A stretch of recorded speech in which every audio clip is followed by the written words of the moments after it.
ഇത് മൊത്തം മാന്തി എടുത്തു. അതിനകത്തുള്ള മണ്ണാണിത്. ഈ മണ്ണാണ് ചെതല് പിടിക്കുന്നത്. ഇത് ചുവന്ന മണ്ണാണ്. അപ്പോൾ ഈ മണ്ണ് മൊത്തം മാറ്റിയിട്ട് നമുക്ക് ശുദ്ധ സിമെൻ്റ് ഇടാം. ഇത് നോക്കി കുഴി കണ്ടോ? ഇത് നമ്മൾ ടൈം ടു ടൈം ഇതിൻ്റെ മെയിൻറ്റെയിൻ ചെയ്യണം. എന്തുകൊണ്ടെന്ന് വെച്ചാൽ ഈ മഴക്കാലത്ത് വല്ല സാധനങ്ങൾ വന്ന് വീട്ടിനകത്തേക്ക് വല്ല ഇഴജന്തുക്കളും കയറി നമ്മൾ കാണില്ല, നേരെ ഇതിനകത്തേക്ക് പോകും. ചെറിയ വിടവ് കിട്ടിയാൽ മതി, ഇതിനകത്തേക്ക് പോയി കഴിഞ്ഞാൽ അവിടെ കിടക്കും. പിന്നീട് നമ്മൾ കാണുകയില്ല. നമ്മൾ രാത്രി കിടന്ന് ഉറങ്ങിയൊക്കെ കഴിഞ്ഞിട്ട് അവസാനം അവർ പുറത്ത് വരുന്നത്. അപ്പോൾ അതൊരു അപകടം ചെയ്യും. അപ്പോൾ നമ്മൾ എല്ലാ ഡോറിനും ഉണ്ട്. ഒരു ഡോറ് മാത്രം സിംഗിളായിട്ട് ഞാൻ കാണിച്ചതേ ഉള്ളൂ. അപ്പോൾ അതിൻ്റെ റിപ്പയറിലാണ്. നമുക്ക് സിമെൻ്റ് ഇട്ട് അടിച്ച് നോക്കാം. അടിച്ച് നോക്കിയിട്ട് പിന്നീട് അടുത്ത പ്രാവശ്യം നമുക്ക് ആശാരിപ്പണിയിലേക്ക് നീങ്ങാം. അപ്പോൾ എല്ലാവരും ഇത്രയും കാര്യം ശ്രദ്ധിക്കുന്നത് ഏറ്റവും നന്നായിരിക്കും. പിന്നെ മറ്റു വല്ല ഉപാധികളും ഉണ്ടെങ്കിൽ, അറിയാവുന്നവരുണ്ടെങ്കിൽ കമൻറ്റ് ചെയ്ത് പറയണം. ഓക്കെ, ഇത്രയും ആഴമുണ്ട്. ഇത് കണ്ടോ?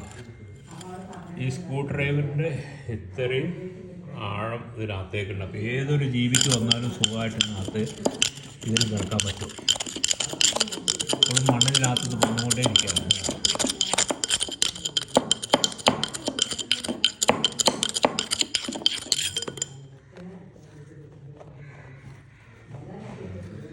ഇതിന് പിടുത്തമില്ല.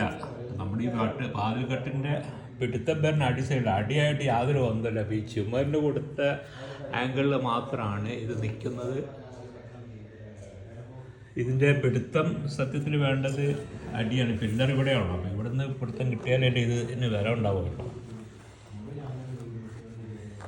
ഓക്കെ, അപ്പോൾ എല്ലാവരും ശ്രദ്ധിക്കുക. കമൻറ്റ് ചെയ്ത് കാണിക്കുക. അല്ലെങ്കിൽ ഐഡിയ ആർക്കെങ്കിലും ഉണ്ടെങ്കിൽ എന്തെങ്കിലും എന്ത് ചെയ്യാൻ പറ്റുന്നുണ്ടെങ്കിൽ കാണിക്കുക. ഓക്കെ.